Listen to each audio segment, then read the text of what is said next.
दोस्तों नमस्कार। वृश्चिक राशि वाले मेरे मित्रों, कई जातक हमसे यह सवाल पूछते हैं, उनके मन में यह उत्सुकता रहती है कि गुरुजी क्या हमारी कुंडली में राजयोग है या नहीं है। तो आज के इस वीडियो में हम आपको एक ऐसी सरल विधि बताने जा रहे हैं जिसका उपयोग करके आप स्वयं ही यह पता लगा लेंगे कि आपकी कुंडली में राजयोग है या नहीं है। इसी के साथ साथ दोस्तों, आज के इस वीडियो में हम आपके जीवन काल के बारे में हर एक बात के बारे में चर्चा करने वाले हैं कि क्यों आपके जीवन में इतनी समस्याएं चल रही हैं। हम काफ़ी लंबे समय से यह देखते चले आ रहे हैं कि आपके जीवन में समस्याओं का अंत नहीं हो रहा है। खास तौर से रुपए पैसे को लेकर समस्या बहुत अधिक बढ़ गई है और रिश्ते नातों में भी एक उथल पुथल सी मची हुई है, स्थिरता नहीं है। तो दोस्तों, इस वीडियो में हम आपके जीवन के हर एक पहलू पर गौर करने वाले हैं। आपके जीवन की सफलता, आपके जीवन की असफलता, आपके उतार चढ़ाव, हर एक विषय पर गहराई से चर्चा करने वाले हैं। और इससे भी महत्वपूर्ण यह बात कि जिन लोगों की कुंडली में राजयोग नहीं है, उन्हें राजयोग का सुख कैसे प्राप्त होगा, इस विषय पर भी हम चर्चा करेंगे। तो वीडियो को पूरा देखना है, शुरू से लेकर अंत तक वीडियो के हर एक भाग को गौर से देखना है और समझना है। वीडियो में बहुत ही गहरी बातें बताई जा रही हैं, तो वीडियो को आपको पूरा देखना है। और आपसे एक निवेदन है कि चैनल को सब्सक्राइब करना भी ना भूलें और कमेंट में पूरे भक्तिभाव के साथ जय माँ भद्रकाली लिखना भी ना भूलें। माता आपका कल्याण करेंगी। तो चलिए दोस्तों, वीडियो की शुरुआत करते हैं भगवान श्री कृष्ण के एक बहुत ही सुंदर विचार के साथ, जो आपको एक नई ऊर्जा और प्रेरणा भी देगा। तो दोस्तों, भगवान श्री कृष्ण कहते हैं कि एक ऐसा इंसान जो अपने जीवन की किसी भी सफलता या फिर किसी भी असफलता से विचलित नहीं होता, ना ही शोक मनाता है और ना ही खुशियां मनाता है, तथा अपने जीवन के हर एक कर्म को ईश्वर के लिए समर्पित करता है। उसके हर एक कर्म में उसके लिए कोई भी लालच नहीं होता, कोई भी इच्छा नहीं होती, और इससे भी महत्वपूर्ण कि उसके द्वारा किए गए कर्म से किसी को भी कोई हानि नहीं होती, दुख और तकलीफ नहीं पहुंचती।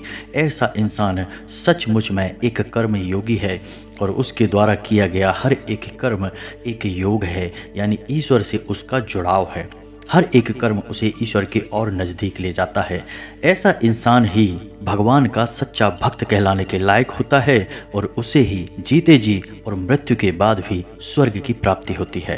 तो भगवान श्री कृष्ण यहाँ पर यह कहना चाह रहे हैं कि जब इंसान स्वयं अपना मालिक बनता है और सब कुछ खुद ही करना चाहता है, तो फिर वह अपने जीवन से आसक्तियाँ रखने लगता है और जीवन की हर एक घटना उसे बहुत प्रभावित करती है, और ऐसी स्थिति में उसका जीवन नर्क के समान हो जाता है। बेहतर यह होगा कि इंसान को यह स्वीकार कर लेना चाहिए कि यह संसार भगवान के द्वारा बनाया गया है और वह स्वयं भी भगवान के द्वारा बनाया गया है। तो उसके जीवन में जो कुछ भी घट रहा है वह स्वयं भगवान की इच्छा से हो रहा है। वह तो निमित्त मात्र है, यानी माध्यम मात्र है।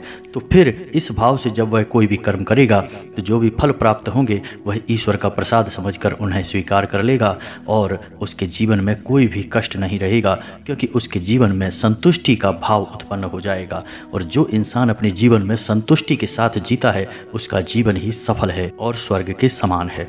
दोस्तों, यदि आपको भगवान श्री कृष्ण का यह सुंदर विचार अच्छा लगा है तो कमेंट में जय श्री कृष्ण राधे राधे अवश्य लिखें और वीडियो को एक प्यारा सा लाइक करना ना भूलें।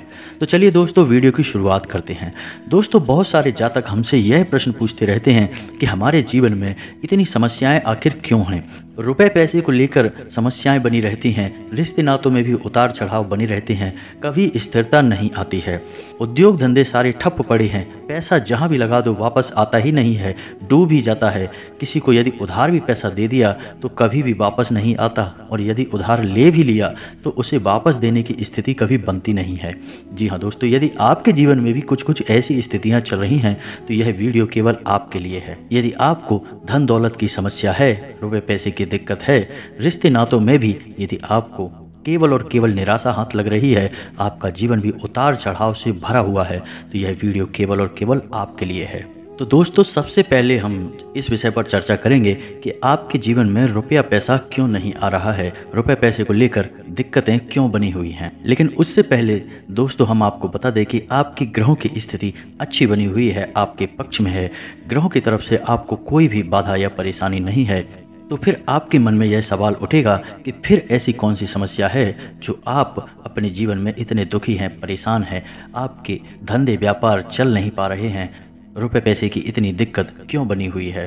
तो दोस्तों हम आपको बता दें कि कई बार ऐसा होता है कि जो जीवन में समस्याएं चल रही हैं उनका कारण दूसरे ना होकर हम स्वयं भी हो सकते हैं, यानी हमारे स्वयं के द्वारा की जाने वाली कुछ गलतियां होती हैं जिनकी सज़ा हमें मिल रही होती है, जिनके बदले में हमें कष्ट मिल रहे होते हैं।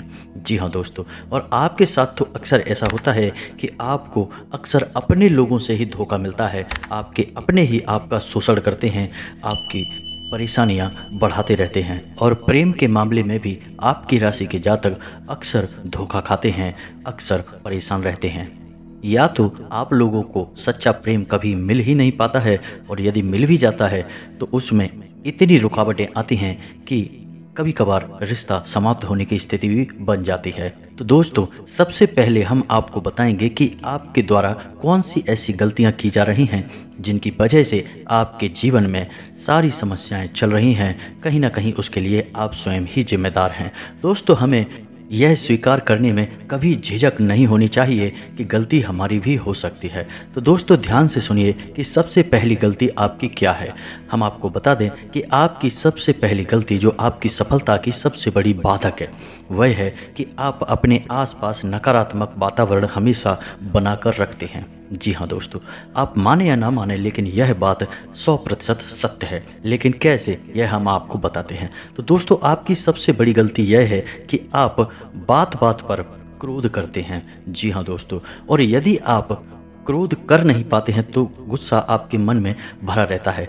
फिर वह गुस्सा किसी ऐसे इंसान पर निकलता है, खास तौर से आपके अपनों पर, आपके परिवारजनों पर निकल जाता है, जिससे कि आपके परिवार का माहौल भी दूषित हो जाता है और आपका स्वयं का मन भी जब उस गुस्से को संचित करके रखता है, अपने मन में आप उस गुस्से को रखते हैं तो आपका मन भी दूषित होता है। इससे आपके आसपास एक नकारात्मक वातावरण तैयार होता है और आपके परिवार का माहौल भी नकारात्मक हो जाता है। अब दोस्तों आपको यह याद रखना होगा कि यदि आप नकारात्मक वातावरण अपने आसपास रखेंगे तो नकारात्मक वातावरण नकारात्मक ऊर्जाओं को ही अपनी ओर आकर्षित करेगा और आपको लगातार कष्ट देता ही रहेगा। जी हाँ दोस्तों, बात कड़वी है लेकिन सत्य है। आपके अंदर थोड़े बहुत अहंकार के अंश भी पाए जाते हैं। दिखावेबाजी और अहंकार भी आपके अंदर कहीं ना कहीं अवश्य ही पाया जाता है, जो कि दूसरी सबसे बड़ी वजह बनती है आपके आसपास के वातावरण को बिगाड़ने के लिए, नकारात्मकता को आपकी ओर आकर्षित करने के लिए।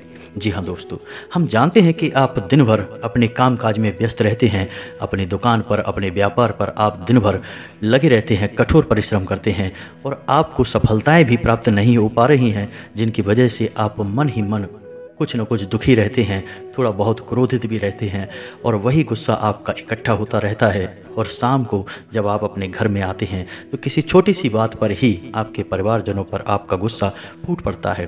लेकिन यह गलत है, आप स्वयं भी इस बात को जानते हैं कि यह गलत है और इस गलत को आपको रोकना ही होगा, वरना आपके जीवन में खुशहाली कभी आ नहीं सकती। चाहे कोई भी देवी देवता आप पर कृपा करें और चाहे कोई भी ग्रह आपके पक्ष में क्यों ना हो जाए। जी हाँ दोस्तों, हम आपको बता दें कि आपको यह गलती स्वीकार करनी ही होगी और आपको जब यह गलती पता लग जाए तो धीरे धीरे इसमें सुधार करने की कोशिश करें। आप देखेंगे कि परिस्थितियाँ बदलना शुरू हो जाएंगी। तो दोस्तों अब कुछ जातक ऐसा सोचेंगे कि आखिर क्रोध को कैसे काबू में करेंगे, यह मन खराब है, विचलित है, तो उसे कैसे संतुलित करेंगे। तो दोस्तों हम आपको एक बहुत ही सरल विधि बताते हैं कि आप जब भी आपको क्रोध आए तो आप एकांत में बैठ जाएं, पद्मासन में बैठें, यानी आलती पालती मारकर बैठ जाएं, रीढ़ की हड्डी सीधी रखें और अपनी बाईं नाक से सांस लें, यानी कि अपने दाहिने नथुने को अपने अंगूठे से रोक लें और बाईं नाक से आप गहरी गहरी सांस लें और छोड़ें, लें और छोड़ें। जी हाँ दोस्तों, इसे चंद्र स्वर कहते हैं और जब आपका चंद्र स्वर सक्रिय हो जाएगा तो आपके मन में एक शांति छा जाएगी और आपका क्रोध भी गायब हो जाएगा। जी हाँ दोस्तों, हमारे ऋषि मुनियों के द्वारा आजमाया गया यह बहुत ही शक्तिशाली उपाय है। इसे आप भी अपने जीवन में शामिल करें, आपको निश्चित ही फायदा पहुंचेगा। दोस्तों आपको बताएं कि आपकी दूसरी गलती क्या है। आपकी दूसरी गलती यह है कि आप बहुत जल्दी ही उत्तेजित हो जाते हैं। कहने का मतलब यह है कि जैसे ही आपको थोड़ी सी सफलता कहीं प्राप्त हो, आप उसका बखान करने लगते हैं, सभी को बताने लगते हैं। और इसी प्रकार जब आपको कोई कष्ट हो, कोई तकलीफ हो, तो आप उसे भी दूसरों को खुलकर बताने लगते हैं। या फिर जिन्हें आप अपना मित्र समझते हैं, नज़दीकी समझते हैं, उन्हें आप अपने दुख में शामिल कर लेते हैं, सुख में शामिल कर लेते हैं। लेकिन दोस्तों, आप याद रखें कि हर एक व्यक्ति जो आपके नज़दीक है, आपका खास है, वह ज़रूरी नहीं कि वह हमेशा आपका खास ही होगा। हो सकता है मन ही मन वह आपसे बहुत दुश्मनी मानता हो, आपको बहुत ही ज़्यादा नफ़रत करता हो। तो आप जब उसे अपनी कोई भी बात बताते हैं, जैसे आपकी खुशी या आपका दुख, तो वह इंसान अपने मन में नकारात्मक विचार लाता है, जिसका आपके ऊपर भी प्रभाव पड़ता है। जी हाँ दोस्तों, याद रखें, जोग जुगत और मंत्र उपाऊ फल तबई जब करें दुराऊ। यानी आपके मन में जो चल रहा है, आपके जीवन में जो चल रहा है, उसे आप किसी के साथ चर्चा ना करें जब तक कि उसका एक उचित परिणाम प्राप्त ना हो जाए। तब भी आपको केवल उसे ही बताना है जिस पर आप पूर्ण भरोसा करते हैं, पूर्ण विश्वास करते हैं। हर एक व्यक्ति को अपने दुख और सुख में शामिल ना होने दें। यह आपकी बहुत बड़ी गलती है, क्योंकि लोगों की तरह तरह की भावनाएं होती हैं। कुछ आपके अपने हैं, लेकिन अंदर से आपके बहुत ज़्यादा कट्टर दुश्मन भी हैं। आपको पता नहीं है, वक्त आने पर आपको पता लग ही जाएगा। लेकिन उससे पहले आप उन्हें अपने दुख सुख में शामिल करके आप अपना ही नुकसान करते रहते हैं। तो आपको अब सतर्क होना है और अपने मन की हर एक बात किसी को भी नहीं बतानी है। उसे अपने मन में ही रखें जब तक कि आपको एक संतोषजनक परिणाम प्राप्त ना हो जाए।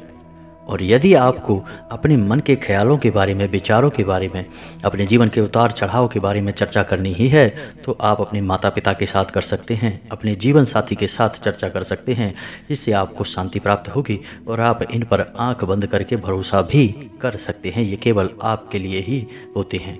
इसी प्रकार दोस्तों, तीसरी गलती आपकी यह रहेगी कि आप बड़ी जल्दी ही दूसरों के बहकावे में आ जाते हैं। यूँ कहें कि आप दूसरों की बातों में आ जाते हैं। लोग आपके पास आते हैं, चिकनी चुपड़ी बातें करते हैं और अपना उल्लू सीधा कर लेते हैं, अपना काम बना लेते हैं और आप मुंह देखते रह जाते हैं। जी हाँ दोस्तों, हम आपको बता दें कि आपकी राशि के जातकों में यह अक्सर देखा गया है कि इन्हें धोखा हमेशा अपनों से ही मिलता है। जी हाँ दोस्तों, इनके बाहर कोई बड़े दुश्मन नहीं होते, लेकिन इनके छुपे हुए दुश्मन होते हैं। जो भी दुश्मन होते हैं, इनके अपनों में ही शामिल होते हैं। तो जब आप किसी पर पूर्ण भरोसा कर रहे हैं, तो थोड़ा सा सतर्क रहना सीखें। आंख बंद करके किसी पर भी भरोसा ना करें। जी हाँ दोस्तों, लोग दोस्त बनकर धोखा देते हैं। लोग रिश्तेदारी निभाने के बाद दुश्मनी निभाते हैं, अंदर ही अंदर गहरी नफरतें पाल कर रखते हैं। जी हाँ दोस्तों, हम आपको बता दें कि आपकी राशि के जातकों में कुछ ऐसी गुप्त बातें होती हैं या हुनर होते हैं जिनसे अक्सर लोग जला करते हैं। जी हाँ दोस्तों, आपने स्वयं भी ऐसा महसूस किया होगा कि आपसे लोग अक्सर जला करते हैं, आपकी बात हमेशा काटते हैं, आपसे बहस करने के मूड में रहते हैं और आपको हमेशा नीचा दिखाने की कोशिश भी करते रहते हैं। जी हाँ दोस्तों, हम आपको बता दें कि आपकी राशि का दुखद पहलू यह है कि आपकी राशि के जातकों को हमेशा उस वक्त अपनों से चोट प्राप्त होती है जब उन्हें अपनों की सबसे अधिक आवश्यकता होती है, सबसे अधिक ज़रूरत होती है। जी हाँ दोस्तों, और यह बात आपने स्वयं भी अपने जीवन में कई बार महसूस की है। हम दावे के साथ यह बात कह सकते हैं। जी हाँ दोस्तों, आपके अंदर एक कमी यह भी है, जो आपको धोखा देता है, आपको उस पर क्रोध बहुत अधिक आता है। आपको लगता है कि क्या कर डालें उसके साथ, लेकिन कुछ समय के बाद आपका क्रोध शांत हो जाता है और फिर आप पिघल जाते हैं और भूल जाते हैं कि आपके साथ क्या हुआ था और फिर से आप दूसरों की बातों में आने लगते हैं। दोस्तों, हम जानते हैं कि आप बहुत ही नरम दिल के इंसान हैं। आप बड़ी जल्दी लोगों को माफ़ कर देते हैं, उनकी गलतियों के लिए उन्हें क्षमा कर देते हैं। लेकिन इस सब के बीच आप यह भी भूल जाते हैं कि लोग हमेशा अपनी आदत से बाज नहीं आते हैं। जिसका जो स्वभाव होता है वह वैसी ही हरकतें करेगा। तो एक बार जिसने आपके साथ धोखा किया, उसे दोबारा कभी माफ़ नहीं करना है, या फिर दुश्मनी नहीं निभानी है तो कम से कम उसे अपने साथ नहीं रखना है, उस पर भरोसा नहीं करना है। जी हाँ दोस्तों, आपकी राशि में ऐसा देखा जाता है कि आपकी राशि के जातक दूसरों की बहुत मदद करते हैं, दूसरों को तकलीफ में कभी देख नहीं पाते हैं। कोई यदि मदद की गुहार लगाता है तो आप तुरंत हाजिर हो जाते हैं। चाहे किसी भी वक्त किसी ने कुछ भी मांग की हो, आपने अपनी क्षमता अनुसार उसकी मदद अवश्य की है। आपने लोगों को रुपए पैसे से भी मदद की है और तन से भी मदद की है, यानी कि शारीरिक बल से भी लोगों की मदद की है। लेकिन जब आपको ज़रूरत पड़ती है तो वही लोग जिनकी आपने मदद की थी, खुले दिल से मदद की थी, आपको भला बुरा कहते हैं, आपका सम्मान नहीं करते हैं। और यहाँ तक कि जिनको आपने पैसे दिए थे, आपकी ज़रूरत के वक्त आपके ही पैसे आपको वापस नहीं मिलते हैं। और यदि आप पैसे मांगने की कोशिश करें तो उल्टे बुराई और मिलती है, यानी लोग आपको बुरा समझने लगते हैं। तो कहने का मतलब यह हुआ कि आपने तो अच्छाई की, लेकिन बदले में आपको केवल और केवल बुराई ही मिली। तो दोस्तों, अब आपको होशियार हो जाना है, सतर्क हो जाना है, और यह तो आपको ही पता लगाना पड़ेगा कि कौन से लोग हैं जो आपके अपने हैं और कौन हैं जो आपके पराये हैं। अब अपनों में ही पराये छुपे होते हैं और परायों में भी अपने छुपे होते हैं। यह तो आपको अपनी सहज बुद्धि से पता लगाना होगा, क्योंकि दोस्तों आज के समय में कुछ ऐसा समय काल चल रहा है जब अपने खून के रिश्ते भी अपने काम नहीं आते हैं और पराये रिश्ते भी अपने खून के रिश्तों से कहीं ज़्यादा काम में आ जाते हैं। तो आज के समय में अपना वह है जो बुरे वक्त में हमारे साथ खड़ा होता है, और पराया वही है जो हमारे बुरे वक्त में हमें छोड़कर भाग जाता है। ये सब बातें तो आपको स्वयं ही पता लगानी होंगी, और एक बार जब आप सही आकलन कर लें तो फिर उस इंसान से तुरंत दूरी बना लें, उसके पास अपना समय बिल्कुल भी खराब ना करें। जी हाँ दोस्तों, अब आपको यह समझना होगा कि जो आपके भरोसे के लायक नहीं हैं, आपको उन पर बिल्कुल भी भरोसा नहीं करना है और उनकी मदद के लिए बिल्कुल भी खड़े नहीं होना है, क्योंकि भगवान श्री राम ने भी रामायण में यही दिखाया है कि जो जैसा होता है उसके साथ वैसा ही बर्ताव करना पड़ता है। तो आपको भी अब अपने जीवन में कुछ ऐसा ही आचरण करना है जिससे आप बहुत बड़ी समस्याओं से बच जाएंगे और बहुत सारी उलझनें आपके दिमाग से दूर हो जाएंगी, आपका मन शांत रहने लगेगा। जी हाँ दोस्तों, और एक और छोटी सी समस्या है आपके स्वभाव में कि आप लोगों में धैर्य की थोड़ी सी कमी रहती है। जी हाँ दोस्तों, कहने का मतलब यह है कि आपने अपने जीवन में कोई कार्य शुरू किया और आपको अपने मन के मुताबिक उसमें यदि परिणाम प्राप्त नहीं होते हैं तो आप थोड़ा बहुत इंतज़ार करते हैं, उसके बाद उस काम को छोड़ देते हैं।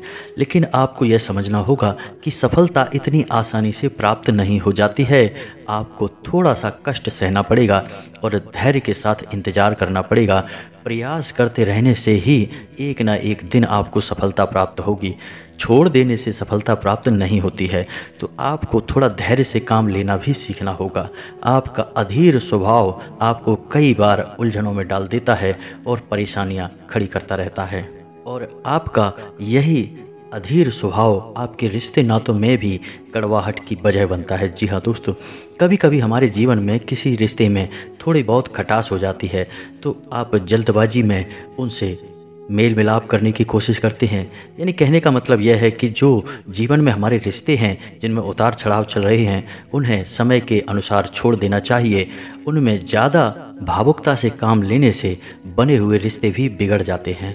तो आपको रिश्ते नातों को भी समय देना होगा, यानी जो जैसी स्थिति में है उसे छोड़ दें। समय धीरे धीरे हर एक रिश्ते को सुधार देगा। जिसे आपके पास आना होगा वो आ जाएगा, और जिसे जाना होगा उसे आप रोक नहीं सकते, वो चला जाएगा। तो आपको धैर्य के साथ काम लेना है, चाहे वह व्यापार हो, चाहे वह आपके निजी रिश्ते ही क्यों ना हो। दोस्तों, अब वीडियो का सबसे खास भाग आ गया है जिसमें हम आपको बताएंगे कि आपके जीवन में राजयोग है या नहीं है। जिसमें हम आपको बताएंगे कि आपकी कुंडली में राजयोग है या नहीं है, यह आप कैसे पता लगाएंगे। तो दोस्तों, अब ध्यान से सुने कि आपको कैसे पता लगाना है कि आपकी कुंडली में राजयोग है या नहीं है। तो आपको क्या करना है कि एक पेन और पेपर लेना है और उस पर आपको अपनी डेट ऑफ बर्थ लिख देनी है। जी हाँ दोस्तों, तो अब सबसे पहले आपको यह करना है कि आपको अपना मूलांक निकालना है। यानी कि जैसे आपकी डेट ऑफ बर्थ है 15 यानी 15, तो आपका मूलांक होगा 5 और 1 दोनों को जोड़ेंगे तो 6, यानी कि आपका मूलांक हुआ 6। इसे आपको अलग लिख लेना है। अब आपको अपना भाग्यांक निकालना है। तो अब भाग्यांक कैसे निकलेगा? तो मान के चलते हैं कि आपकी डेट ऑफ बर्थ है 15/7/1993। तो अब आपको सारे अंकों को जोड़कर एक सिंगल डिजिट का अंक बनाना होगा। जैसे आपको 15 को भी जोड़ना है, 5 और 1 6, फिर 7 को भी जोड़ना है, फिर 1993 यानी 1993 को भी जोड़ देना है। तो जो एक अंक प्राप्त होगा वह होगा आपका भाग्यांक। तो इस केस में आपको 35 प्राप्त होता है, और 35 को यदि हम जोड़ दें 3 और 5 को, तो आपका भाग्यांक बनता है 8। तो अब इस स्थिति में आपका मूलांक हुआ 6 और भाग्यांक हुआ 8। अब इसके बाद आपको क्या करना है कि अपनी डेट ऑफ बर्थ और अपना मूलांक और अपना भाग्यांक भी लिख देना है। जैसे अब आपकी संख्या बनेगी 15/7/1993/68। इसमें बाकी के तो आपकी डेट ऑफ बर्थ हैं और 6 और 8 आपके मूलांक और भाग्यांक हैं। अब आपको देखना है कि 1 6 और 8 यदि आपके इस संख्या में आ रहे हैं तो आपका राजयोग पक्का है। जी हाँ दोस्तों, क्योंकि ये अंक शुक्र को प्रदर्शित करते हैं, यानी आपकी कुंडली में शुक्र बलवान है, और जिस जातक की कुंडली में शुक्र बलवान होता है उस जातक को जीवन में एक बार राजयोग अवश्य प्राप्त होता है। दोस्तों, आप समझने की कोशिश करें कि राजयोग क्या होता है। राजयोग का मतलब यह नहीं कि आप राजा बन जाएंगे। राजयोग का मतलब यह होगा कि आपका जीवन धन दौलत से, मान सम्मान से और ऐश्वर्य से भर जाएगा, यानी आप बड़ा ही संतुष्टिदायक जीवन जिएंगे। जी हाँ दोस्तों, अब जिन जातकों को यह गणना करने के बाद उचित परिणाम प्राप्त नहीं हो रहे हैं, यानी कहने का मतलब यह है कि उन्हें राजयोग प्राप्त नहीं हो रहा है, तो उनके लिए बहुत ही सरल उपाय यह है कि उन्हें अपने शुक्र को मजबूत करना होगा। इसके लिए उन्हें शुक्रवार के दिन व्रत रहना शुरू करना होगा, और शुक्रवार के दिन ही सफ़ेद रंग के या गुलाबी रंग के वस्त्र पहनना शुरू करना होगा, और हर एक शुक्रवार को छोटी कन्याओं को चावल और मिश्री से बनी हुई खीर खिलाना होगा। कम से कम 11 शुक्रवार तक तो ऐसा करना ही होगा। ऐसा करने से उनका शुक्र मजबूत हो जाएगा और जीवन में एक ना एक बार उन्हें भी राजयोग अवश्य ही प्राप्त होगा। जी हाँ दोस्तों, इसी के साथ दोस्तों आज का वीडियो समाप्त करते हैं। यदि आपको इस वीडियो को लेकर मन में कोई सवाल है, कोई बात आपको समझ में नहीं आई है, या फिर आपको संतुष्टि प्राप्त नहीं हुई है, तो आप कमेंट करके अपने सवाल हमसे पूछ सकते हैं। हम आपके हर एक कमेंट का जवाब देंगे, आपके हर एक सवाल का संतुष्टिदायक जवाब देंगे। दोस्तों, आपकी सेवा करना, आपके जीवन को सुंदर और सरल बनाना हमारा एकमात्र उद्देश्य है, और यदि हम अपने प्रयास में 1% भी कामयाब होते हैं, यानी आपका जीवन जरा सा भी प्रभावित कर पाते हैं, तो हम मानेंगे कि माँ भद्रकाली के लिए हमारी भक्ति कामयाब हो गई और हमें सुकून प्राप्त होगा। दोस्तों, इसी के साथ वीडियो समाप्त करते हैं। पूरे भक्ति भाव के साथ कमेंट में जय माँ भद्रकाली लिखना बिल्कुल ना भूलें। जिनके साथ हैं माता भद्रकाली, उनका कोई बाल भी वांका नहीं कर सकता है। मिलते हैं अगले ज्ञानवर्धक वीडियो में, तब तक के लिए धन्यवाद। जय माता की।